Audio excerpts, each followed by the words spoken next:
गुरु रूप साध संगत जी वाहेगुरु जी का खालसा वाहेगुरु जी की फतेह।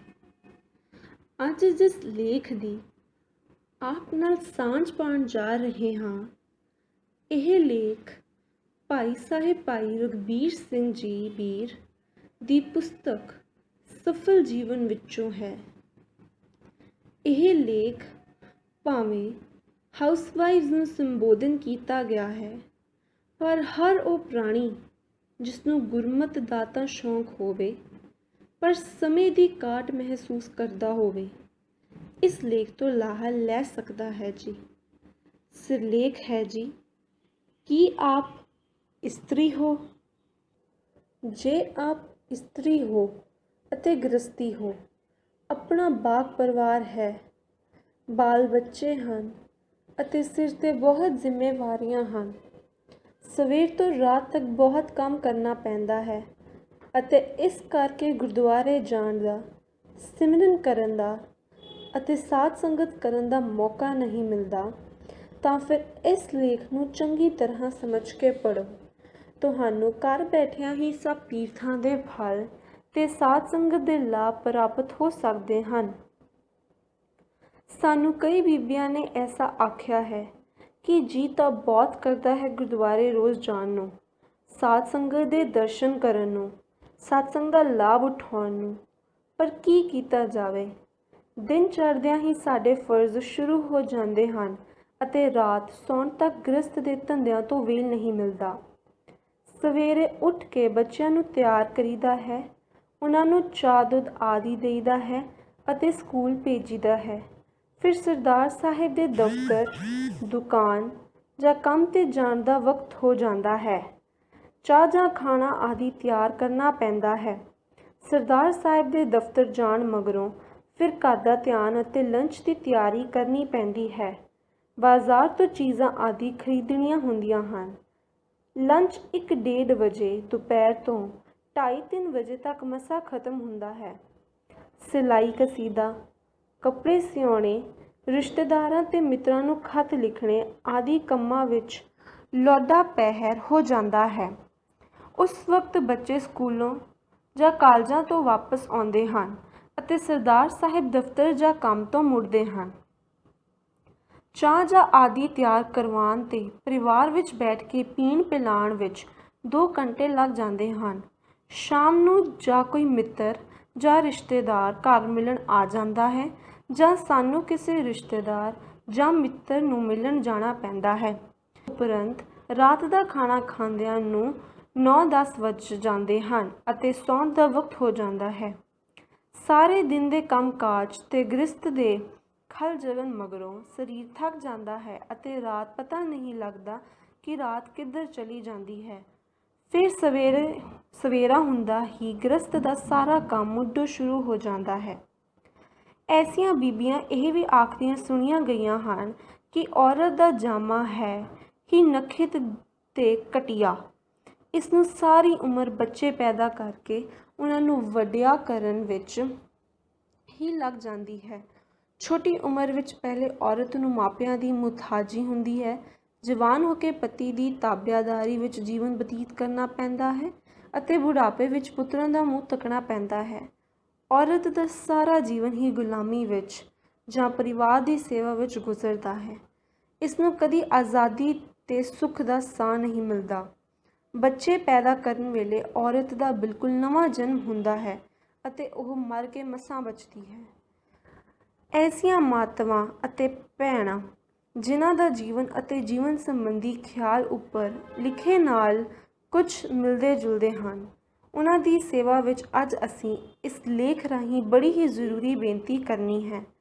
ਉਹਨਾਂ ਬੀਬੀਆਂ ਨੂੰ ਅੱਜ ਅਸੀਂ ਜੀਵਨ ਦਾ ਇੱਕ ਐਸਾ ਢੰਗ ਜਾਂ ਜੀਵਨ ਜਾਂਚ ਦੱਸਣੀ ਹੈ ਜਿਸ 'ਤੇ ਅਮਲ ਕਰਕੇ ਉਹ ਬਗੈਰ ਕਿਸੇ ਖਾਸ ਖੇਚਲ ਦੇ ਤੇ ਖਾਸ ਉਪਰਾਲੇ ਦੇ ਐਸਾ ਉੱਚਾ ਜੀਵਨ ਬਤੀਤ ਕਰ ਸਕਣਗੀਆਂ ਕਿ ਜਿਸ ਜੀਵਨ ਨੂੰ ਬੜੇ ਸੰਤ ਮਹਾਤਮਾ ਤਰਸਦੇ ਹਨ। ਸ਼੍ਰੀ ਗੁਰੂ ਗ੍ਰੰਥ ਸਾਹਿਬ ਦੀ ਸਿੱਖਿਆ ਅਨੁਸਾਰ ਸਭ ਤੋਂ ਉੱਚੇ ਤੇ ਬੜੇ ਗੁਰਸਿੱਖ ਉਹ ਹਨ ਜਿਨ੍ਹਾਂ ਨੂੰ ਉੱਠਦਿਆਂ ਬੈਠਦਿਆਂ, ਸੌਂਦਿਆਂ ਜਾਗਦਿਆਂ ਸ਼੍ਰੀ ਵਾਹਿਗੁਰੂ ਜੀ ਨਹੀਂ ਭੁੱਲਦੇ।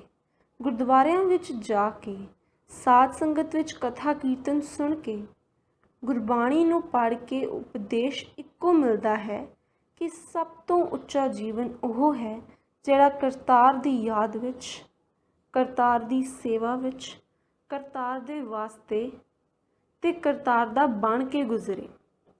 ਅਗਰ ਬੀਬੀਆਂ ਕੇਵਲ ਇੱਕ ਆਦਤ ਪਾ ਲੈਣ ਕਿ ਉਹ ਹਰ ਚੀਜ਼ ਵਿੱਚ, ਹਰ ਥਾਂ 'ਤੇ, ਹਰ ਵੇਲੇ ਸ਼੍ਰੀ ਵਾਹਿਗੁਰੂ ਜੀ ਨੂੰ ਵੇਖਣ, ਤਾਂ ਉਹਨਾਂ ਦਾ ਸਾਰਾ ਜੀਵਨ ਖੁਦ ਬ ਖੁਦ ਉੱਚੇ ਤੋਂ ਉੱਚਾ ਹੋ ਜਾਵੇਗਾ। ਵਾਹਿਗੁਰੂ ਜੀ ਤਾਂ ਹਰ ਥਾਂ, ਹਰ ਚੀਜ਼ ਵਿੱਚ, ਹਰ ਵੇਲੇ ਅੱਗੇ ਹੀ ਹਨ। ਉਹਨਾਂ ਨੂੰ ਅਸਾਂ ਹਰ ਚੀਜ਼ ਵਿੱਚ ਕੇਵਲ ਵੇਖਣ ਦੀ ਆਦਤ ਪਾ ਲੈਣੀ ਹੈ। ਹਰ ਬੱਚੇ ਵਿੱਚ ਵਾਹਿਗੁਰੂ ਤਾਂ ਅੱਗੇ ਹੀ ਹੈ।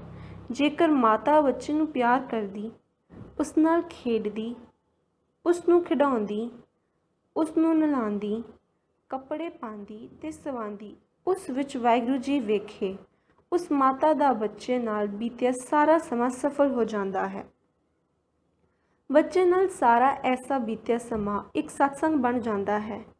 ਜਦ ਮਾਤਾ ਨੂੰ ਆਪਣੇ ਬੱਚੇ ਵਿੱਚ, ਬੱਚੇ ਦੀ ਬਜਾਏ ਵਾਹਿਗੁਰੂ ਵੇਖਣ ਦਾ ਵੱਲ ਆ ਜਾਵੇ ਅਤੇ ਉਸ ਦੀ ਐਸੀ ਮਸ਼ਕ ਪੱਕ ਜਾਵੇ, ਤਾਂ ਉਸ ਨੂੰ ਆਪਣੇ ਬੱਚੇ ਦੀਆਂ ਅੱਖਾਂ ਵਿੱਚੋਂ, ਬੱਚੇ ਦੇ ਚਿਹਰੇ ਵਿੱਚੋਂ, ਬੱਚੇ ਦੇ ਹੱਸਣ ਵਿੱਚੋਂ ਸ਼੍ਰੀ ਵਾਹਿਗੁਰੂ ਜੀ ਦੇ ਦਰਸ਼ਨ ਹੋਣ ਲੱਗ ਪੈਣਗੇ। ਐਸਾ ਕਰਨਾ ਕੋਈ ਮੁਸ਼ਕਿਲ ਨਹੀਂ, ਕੇਵਲ ਆਦਤ ਪਾਉਣ ਦੀ ਲੋੜ ਹੈ। ਬੱਚੇ ਵਿੱਚ ਵਾਹਿਗੁਰੂ ਵੇਖਣੀ ਦੀ ਰੋਜ਼ਾਨਾ ਮਸ਼ਕ ਦੀ ਲੋੜ ਹੈ। ਮੇਰੇ ਮਾਤਾ ਜੀ ਜਦ ਮੈਂ ਅਜੇ 2.5 ਸਾਲ ਦਾ ਹੀ ਸਾਂ ਤਾਂ ਅਕਾਲ ਪੁਰਖ ਦੇ ਚਰਨਾਂ ਵਿੱਚ ਸਮਾ ਗਏ ਸੀ। ਮੈਨੂੰ ਮੇਰੀ ਦਾਦੀ ਜੀ ਨੇ, ਜਿਨ੍ਹਾਂ ਨੂੰ ਮੈਂ ਮਾਂ ਜੀ ਆਖਦਾ ਹੁੰਦਾ ਸੀ, ਪਾਲਿਆ ਤੇ ਵੱਡਾ ਕੀਤਾ। ਜਦ ਮੈਂ 8-10 ਸਾਲ ਦਾ ਸੀ ਤਦ ਮੇਰੀ ਮਾਂ ਜੀ ਆਖਦੇ ਹੁੰਦੇ ਸਨ ਕਿ ਮੈਂ ਜਿਸ ਦਿਨ ਤੋਂ ਪੈਦਾ ਹੋਇਆ ਸੀ, ਮੇਰੀ ਮਾਤਾ ਮੇਰੇ ਅੰਦਰ ਬਜਾਏ ਬੱਚਾ ਦੇਖਣ ਜਾਂ ਆਪਣਾ ਪੁੱਤਰ ਦੇਖਣ ਦੇ ਸ਼੍ਰੀ ਵਾਹਿਗੁਰੂ ਜੀ ਨੂੰ ਦੇਖਦੀ ਹੁੰਦੀ ਸੀ। ਮਾਂ ਜੀ ਮੈਨੂੰ ਦੱਸਦੇ ਹੁੰਦੇ ਸਨ ਕਿ ਮੇਰੀ ਮਾਤਾ ਜੀ ਮੈਨੂੰ ਜਦ ਵੀ ਪਿਆਰ ਕਰਦੀ, ਜਦ ਵੀ ਖਿਡਾਉਂਦੀ ਤਾਂ ਇਹ ਗੀਤ ਗਾਉਂਦੀ ਹੁੰਦੀ ਸੀ, ਸਾਡੇ ਆਪ ਹਰੀ ਕਰ ਆਏ ਜੀ, ਸਾਡੇ ਭਾਗ ਭਲੇ।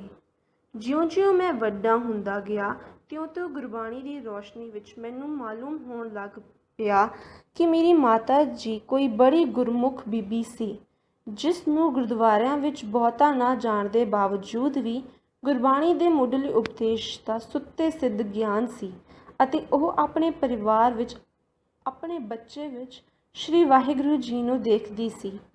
ਜਦ ਪਰਿਵਾਰ ਦੇ ਸਾਰੇ ਮੈਂਬਰਾਂ ਵਿੱਚ ਵਾਹਿਗੁਰੂ ਦਿਸਣ ਲੱਗ ਜਾਵੇ ਤਾਂ ਉਸ ਪਰਿਵਾਰ ਦੀ ਸੇਵਾ ਸ਼੍ਰੀ ਵਾਹਿਗੁਰੂ ਜੀ ਦੀ ਸੇਵਾ ਬਣ ਜਾਂਦੀ ਹੈ। ਜੋ ਬੀਬੀ ਆਪਣੇ ਬੱਚਿਆਂ ਵਿੱਚ, ਆਪਣੇ ਪਤੀ ਵਿੱਚ, ਆਪਣੇ ਨੌਕਰਾਂ ਵਿੱਚ ਅਤੇ ਆਪਣੇ ਰਿਸ਼ਤੇਦਾਰਾਂ ਵਿੱਚ ਵਾਹਿਗੁਰੂ ਨੂੰ ਹਾਜ਼ਰਾ ਹਜ਼ੂਰ ਦੇਖਣ ਤੇ ਸਮਝਣ ਲੱਗ ਜਾਵੇ, ਉਸ ਦਾ ਸਾਰਾ ਦਿਨ, ਸਾਰੀ ਰਾਤ ਤੇ ਸਾਰਾ ਜੀਵਨ ਹੀ ਸਤਸੰਗ ਹੈ। ਉਸ ਬੀਬੀ ਦਾ ਕਿਚਨ ਇੱਕ ਪਵਿੱਤਰ ਮੰਦਰ ਹੈ। ਉਸ ਬੀਬੀ ਦਾ ਖਾਣੇ ਦਾ ਕਮਰਾ ਇੱਕ ਸਤਸੰਗ ਹੈ। ਉਸ ਬੀਬੀ ਦਾ ਘਰ ਇੱਕ ਸਵਰਗ ਹੈ। ਉਹ ਬੀਬੀ ਕਰਦੀ ਸਭ ਕੁਝ ਉਹ ਹੈ ਜੋ ਹਰ ਦੂਸਰੀਆਂ ਬੀਬੀਆਂ ਕਰਦੀਆਂ ਹਨ, ਪਰ ਉਸ ਦੀ ਦ੍ਰਿਸ਼ਟੀ ਹੋਰ ਹੁੰਦੀ ਹੈ। ਉਹ ਖਾਣਾ ਸ਼੍ਰੀ ਵਾਹਿਗੁਰੂ ਜੀ ਲਈ ਪਕਾਉਂਦੀ ਹੈ। ਉਹ ਕੱਪੜੇ ਸ਼੍ਰੀ ਵਾਹਿਗੁਰੂ ਜੀ ਦੇ ਸਿਉਂਦੀ ਹੈ। ਉਹ ਖਾਣਾ ਸ਼੍ਰੀ ਵਾਹਿਗੁਰੂ ਜੀ ਨੂੰ ਖਿਲਾਉਂਦੀ ਹੈ। ਉਸ ਦਾ ਜੀਵਨ ਸ਼੍ਰੀ ਵਾਹਿਗੁਰੂ ਜੀ ਦਾ ਇੱਕ ਅਦੁੱਤੀ ਤੇ ਅਮਲੀ ਕੀਰਤਨ ਬਣ ਜਾਂਦਾ ਹੈ, ਇੱਕ ਅਮਲੀ ਸਿਮਰਨ ਬਣ ਜਾਂਦਾ ਹੈ। ਐਸੀ ਬੀਬੀ ਨੂੰ ਜੇਕਰ ਗੁਰਦੁਆਰੇ ਜਾਣ ਦਾ ਸਮਾਂ ਨਹੀਂ ਮਿਲਦਾ ਤਾਂ ਕੀ ਹੋਇਆ, ਉਸਨੇ ਤਾਂ ਆਪਣਾ ਘਰ ਹੀ ਗੁਰਦੁਆਰਾ ਬਣਾ ਲਿਆ ਹੈ। ਅਸਲ ਗੁਰਦੁਆਰਾ ਉਹ ਅਸਥਾਨ ਹੈ ਜਿੱਥੇ ਗੁਰੂ ਗ੍ਰੰਥ ਸਾਹਿਬ ਦੇ ਉੱਚ ਉਪਦੇਸ਼ਾਂ ਦੀ ਅਮਲੀ ਵਰਤੋਂ ਹੋਵੇ, ਜਿੱਥੇ ਗੁਰ ਉਪਦੇਸ਼ ਜੀਵਨ ਅਤੇ ਜੀਵਨ ਗੁਰ ਉਪਦੇਸ਼ ਬਣ ਜਾਵੇ। ਮੈਨੂੰ ਕਈ ਐਸੀਆਂ ਬੀਬੀਆਂ ਨੇ ਜੋ ਆਤਮ ਸਾਇੰਸ ਅਨੁਸਾਰ ਜੀਵਨ ਬਤੀਤ ਕਰ ਰਹੀਆਂ ਹਨ ਅਤੇ ਸ਼੍ਰੀ ਵਾਹਿਗੁਰੂ ਜੀ ਨੂੰ ਆਪਣੇ ਪਰਿਵਾਰ ਵਿੱਚ ਦੇਖਦੀਆਂ ਹਨ, ਲਿਖਿਆ ਹੈ ਅਤੇ ਜ਼ਬਾਨੀ ਦੱਸਿਆ ਹੈ ਕਿ ਉਹਨਾਂ ਨੂੰ ਹੁਣ ਕਦੀ ਗੁੱਸਾ ਨਹੀਂ ਆਉਂਦਾ, ਕਦੀ ਥਕੇਵਾ ਨਹੀਂ ਚੜ੍ਹਦਾ, ਕਦੀ ਫਿਕਰ, ਚਿੰਤਾ ਤੇ ਡਰ ਨਹੀਂ ਆਉਂਦਾ। ਉਹਨਾਂ ਦੇ ਘਰ ਵਿੱਚ ਅੱਗੇ ਨਾਲੋਂ ਵਧੇਰੇ ਬਰਕਤਾਂ ਤੇ ਖੁਸ਼ਹਾਲੀ ਆ ਗਈ ਹੈ। ਉਹਨਾਂ ਦੇ ਘਰ ਤੋਂ ਚਿੰਤਾ, ਫਿਕਰ, ਪਾਪ ਤੇ ਬਿਮਾਰੀ ਦੂਰ ਹੋ ਗਏ ਹਨ। ਉਹਨਾਂ ਦੇ ਘਰ ਸਵਰਗ ਬਣ ਗਏ ਹਨ। ਇਸ ਦਾ ਕਾਰਨ ਇਹ ਹੈ ਕਿ ਉਹ ਬੀਬੀਆਂ ਗੁਰਬਾਣੀ ਦੇ ਸਭ ਤੋਂ ਵੱਡੇ ਤੇ ਸਭ ਤੋਂ ਜ਼ਰੂਰੀ ਇਸ ਉਪਦੇਸ਼ ਉੱਤੇ ਅਮਲ ਕਰ ਰਹੀਆਂ ਹਨ। ਇਹ ਨੇਤਰੋ ਮੇਰਿਓ ਹਰ ਤੁਮ ਮਹਿ ਜੋਤ ਧਰੀ, ਹਰ ਬਿਨ ਅਵਰ ਨਾ ਦੇਖੋ ਕੋਈ, ਸਭ ਮਹਿ ਰਵ ਰਿਹਾ ਪ੍ਰਭ ਏਕੋ, ਪੇਖ ਪੇਖ ਨਾਨਕ ਬਿਕਸਾਈ। ਵਾਹਿਗੁਰੂ ਜੀ ਕਾ ਖਾਲਸਾ, ਵਾਹਿਗੁਰੂ ਜੀ ਕੀ ਫਤਿਹ।